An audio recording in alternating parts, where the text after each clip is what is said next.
Selamat siang, perkenalkan nama saya Azhari Numatasari dengan NIM 21P10027. Saya dari Fakultas Kedokteran. Pada video ini saya akan menjawab dua soal mengenai topik kuliah hubungan positif antara agama dan kebahagiaan. Sebelum saya menjawab soal, izinkan saya untuk berdoa terlebih dahulu. Berdoa akan saya lakukan dengan agama Islam. Berdoa dimulai.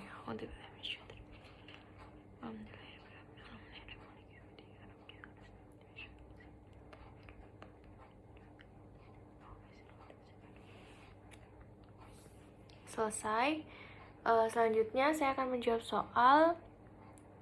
Yang pertama, ringkas gagasan penting pada jurnal tersebut.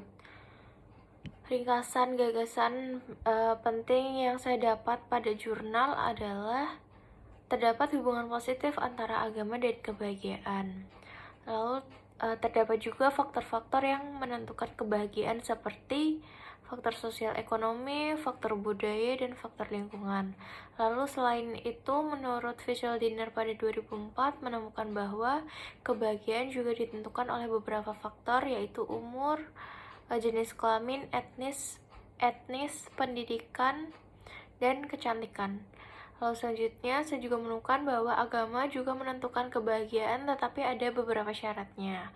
Lalu agama selalu mengajarkan kita untuk mengendalikan diri baik secara emosional, perkataan, perbuatan, supaya kita tidak merugikan orang lain. Lalu selanjutnya, untuk pertanyaan nomor 2, dukung pendapatmu dengan berdasarkan pada kitab suci masing-masing. Didapat bahwa setiap orang menginginkan hidupnya bahagia, bahkan terkadang lelah dan kecewa harus dibayarkan untuk bisa membeli sebuah kebahagiaan. Di dalam Al-Quran, bahagia itu sederhana dan mudah didapat. Rasa bahagia tidak perlu dicari kemana-mana karena rasa bahagia itu ada di dalam diri seseorang. Allah menjamin kebahagiaan bagi seseorang hamba yang senantiasa beramal soleh dan berbuat kebaikan kepada orang lain.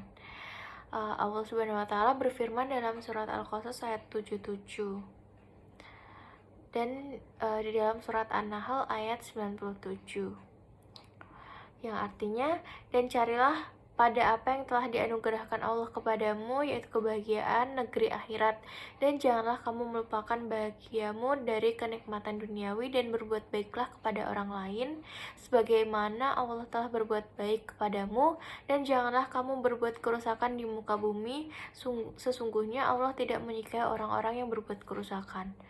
Terdapat juga pada surat An-Nahl ayat 97 yang punya arti, barang siapa yang mengerjakan amal soleh, baik laki-laki maupun perempuan dalam keadaan beriman, maka sesungguhnya akan kami berikan kepadanya kehidupan yang baik, dan sesungguhnya akan kami beri balasan kepada mereka dengan pahala yang lebih baik dari apa yang telah mereka kerjakan. Dari penjelasan ayat Al-Quran tersebut, kita dapat belajar bahwa kunci untuk menjadi bahagia adalah selalu berbuat kebaikan kepada orang lain. Jika demikian, maka semuanya terletak pada diri kita sendiri. Selain itu, bahagia tidak selalu harus terpenuhi keinginannya di dalam diri, tidak pula terletak pada jumlah materi yang kita miliki. Selalu berbagi dan membuat orang lain bahagia walau tidak sesuai dengan keinginan diri ternyata dapat membuat kita bahagia pula.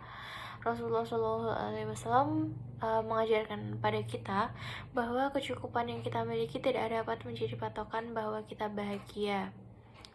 Nabi Muhammad juga bersabda, yang namanya kaya atau gina bukanlah dengan banyaknya harta atau banyaknya kemewahan dunia, namun yang namanya gina adalah hati yang selalu merasa cukup. Diriwayatkan oleh hadis riwayat Bukhari dan Muslim. Lalu selanjutnya, hadis ini juga mengajarkan bahwa bahagia itu sesungguhnya ada pada hati yang selalu merasa cukup. Dengan demikian, jika kita ingin bahagia, maka ajaklah hati kita untuk selalu merasa cukup akan apa yang kita miliki.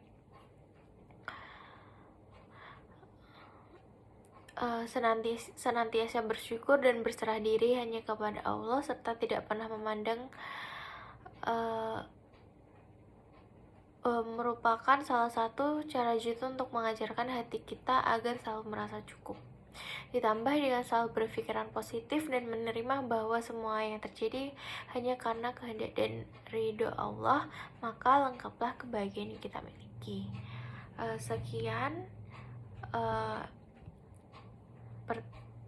Sekian video saya yang menjawab soal mata kuliah umum ini.